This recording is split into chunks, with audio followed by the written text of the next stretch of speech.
Hello, I am Casey Bell, and I am going to be reviewing 1984, the graphic novel. As you can see, this book here. So, just a little review before I get started for those who may not know. The book was originally published in 1949 by George Orwell. There have been many adaptations from radio shows, to plays, to musicals, to operas, to ballets, to films, different book adaptations. And this book is the graphic novel, which was um, done. Please forgive me for mispronouncing his name, Fido Nesti. Not sure which one it is, but he took the book and turned it into a graphic novel. And this graphic novel was first published in Brazil in 2020, and then it was published in Great Britain in 2021. Um, and so, yeah. And so I remember first hearing about 1984 when it became a Broadway show in 2013. I remember everyone making a big fuss about it. I had no clue what it was about. And I was interested in finding out what it was about because everybody was making such a big fuss. Obviously, I did not find out until Literary Gladiators voted this in, and now I finally get to read it to find out exactly what the big fuss was about when it was on Broadway. A part of me now wishes I would have paid more attention and that I would have actually went to see the show because I would have liked to see visual. I'm pretty sure I can probably find a film or something on Amazon Prime or something, or freebie. But anyway, so obviously, if you read, George Orwell, the original author, died in 1950, so unfortunately he never got to see the year 1984. Obviously, the fact that it was originally written in 1949, this was the author's idea of what he believed 1984 would look like, being from the year that he was living in. So let me just read this from Wikipedia. Let me get the credit straight so you can get an idea. So 1984 is a dystopian novel and cautionary tale by English writer George Orwell. It was published on June 8, 1949 by Sacker and Wahlberg as Orwell's ninth and final book completed in his lifetime. Thematically, it centers on the consequences of totalitarianism, mass surveillance, and repressive regimentation of people and behaviors within society.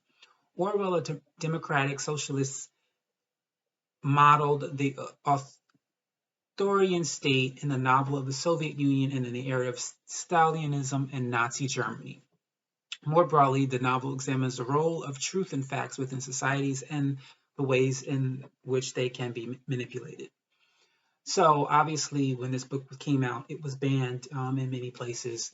So basically, in reading it, you can automatically tell that this person was writing this book in response to the Holocaust and the different things happening in that year and those decades of Stalin and Hitler, the things that they were doing, and being dictators and forcing people to live a certain kind of way. And so he decided to write a book, George Orwell, on what would happen in 1984 if things like this continued to happen.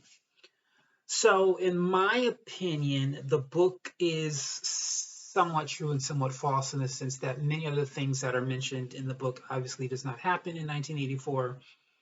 Some of the things like mind reading. There is when you get towards the end of the book, you realize that, alert, what is it called? Spoiler alert. I probably should have said that up front. If you haven't read it yet, you probably shouldn't watch this. So spoiler alert, when you get towards the end, you find out that at first there is thoughts of there might be thought police who can actually read your thoughts and understand hear what you're thinking.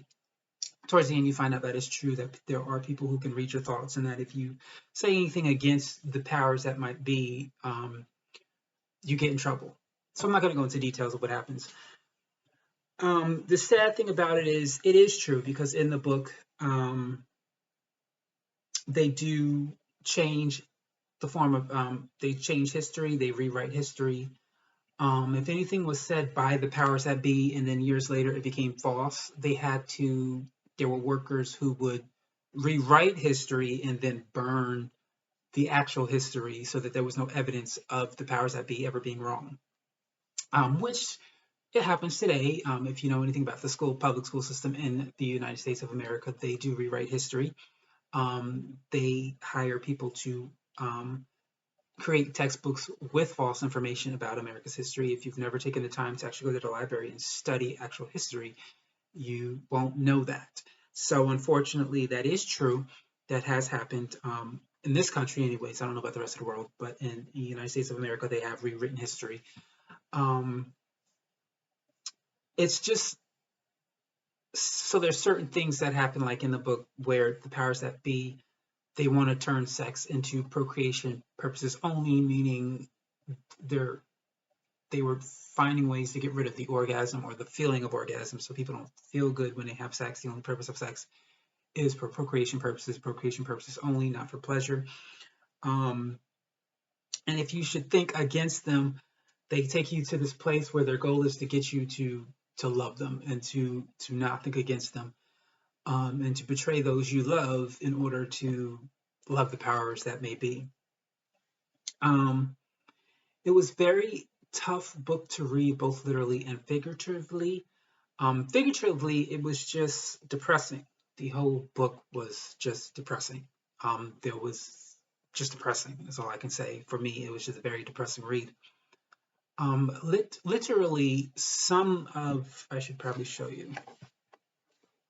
So like this one. So this is how the book is. It's a graphic novel. If you could see this one, as you can see, the ink is in black behind a dark gray background. So there are many spots in the book like that where it was just not very easy to read because of that. And I wasn't really too sure why they did it that way. It seems like to me it should have been white letters on a dark background or black letters on a light background. So, and then there were just pages where, I mean, you could kind of tell which you're supposed to read next.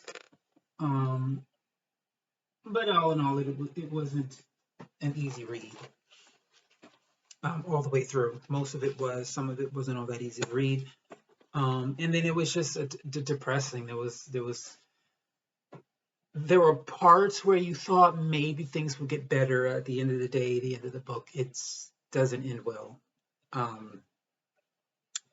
So all in all, well, one other thing I wanted to mention, which I thought it was, I don't want to say funny.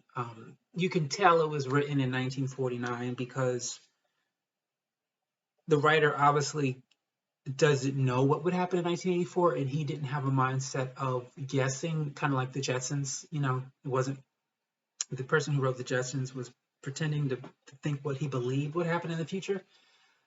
George Orwell did not do that. Simple things like there was a point, spoiler alert, sorry.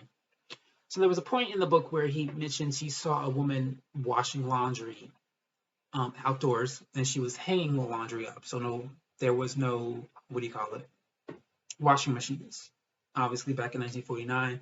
So he didn't consider the fact that in 1984 there would be washing machines, and chances are there would be nobody outside washing their laundry. He did mention that he saw her hanging things up, and he recognized that they were children's diapers, which again, in 1984, most women did not use cloth diapers. They used disposable diapers, which again, he would not have known that because it wasn't around yet, and because he didn't see the future, there was no way he could know that would happen. And there were like two other points he mentioned that I could tell. I was like, yeah, that didn't happen in 1984, because obviously he didn't know of the technology and the new things that would be about in 1984. So it's just small things you can tell that this was definitely not written in 1984 or after 1984. This was written before 1984 because there were certain things that would not have happened in 1984, but he didn't know that because he died in 1950. All in all, the book, I'd give it, sadly, I say I give it a 4, only because sadly, in this country, some of it is still true. Some of it came to pass. I know Americans think we live in a free country. Technically, we do not. We live, there's dictators who tell us, like banning books, for instance. Banning books is a form of dictation, not freedom.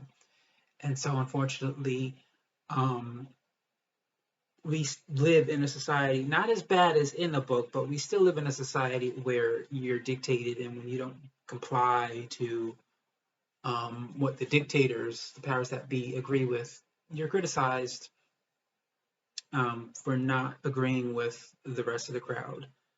And so, unfortunately, this book, some of it does come true from 1984 even to now. And thankfully, some of it does not.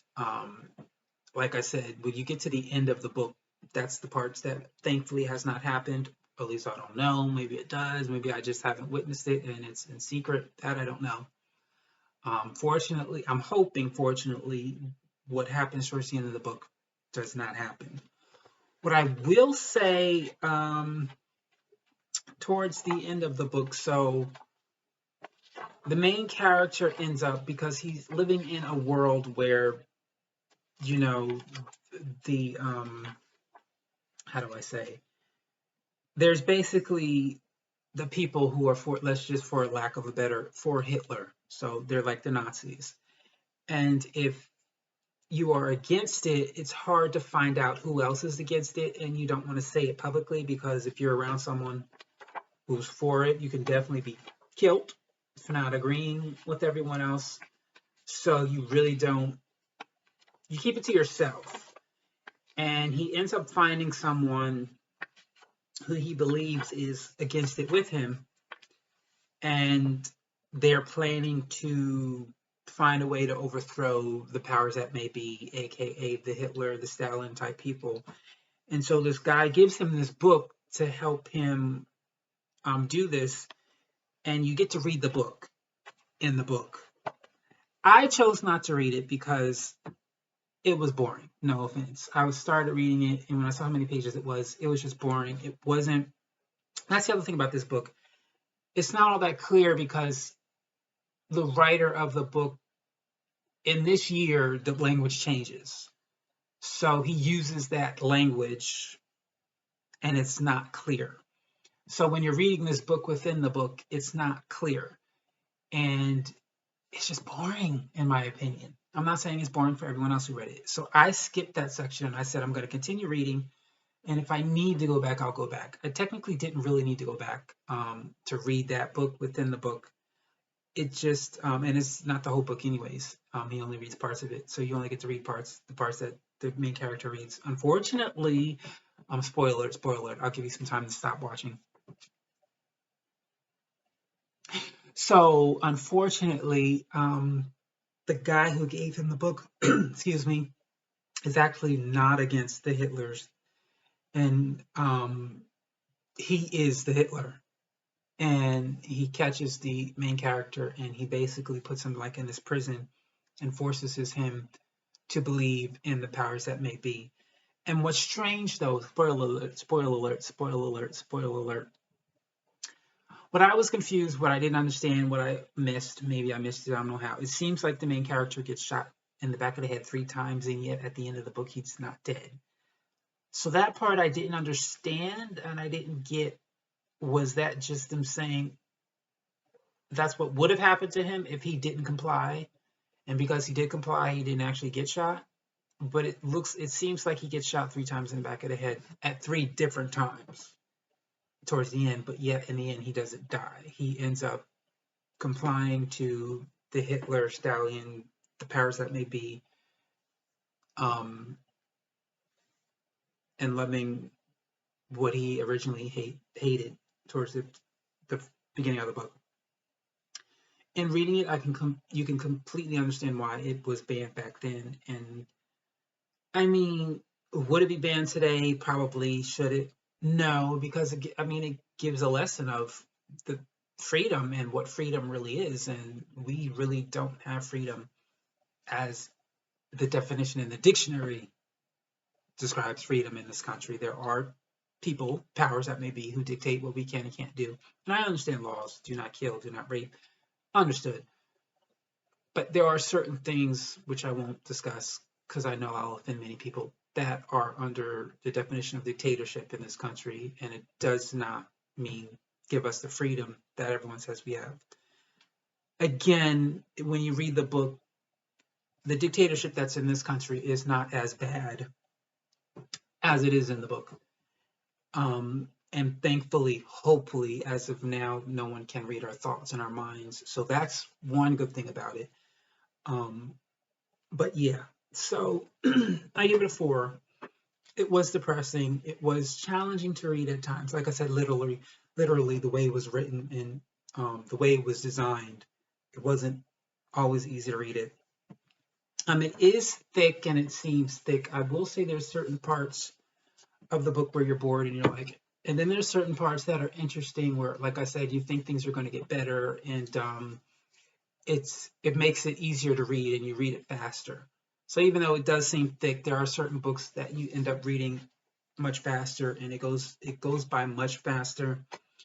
All in all, this out of 100%, I'll say maybe 20% of the book is light and happy, and the rest is just depressing. And so that is, I don't know if I this is a good review or not, or if you get anything out of it, but it is.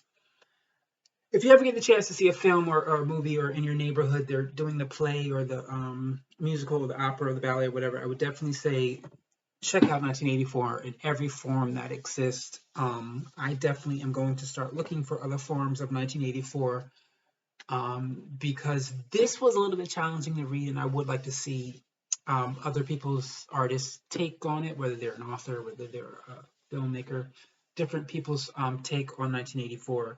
And it is still a relevant book because, unfortunately, there's still dictatorship around the world where people do not get to be completely free. So it is a relevant book, unfortunately, to this day, and I think everyone should take the time to read or experience 1984, whether it's a play, whether it's the ballet, whether it's the opera, whether it's a film, whether it's the actual novel, whether it's the graphic novel. To find some way to experience 1984 and then ask yourself, what can I do to create freedom? Because sometimes we wait for the powers that be, the government, and what we don't realize is we collectively can make things better. So that's it for this review of George Orwell's 1984, which was adapted by Fido, Nesti into a graphic novel. My library had it. That's where I got this, my library.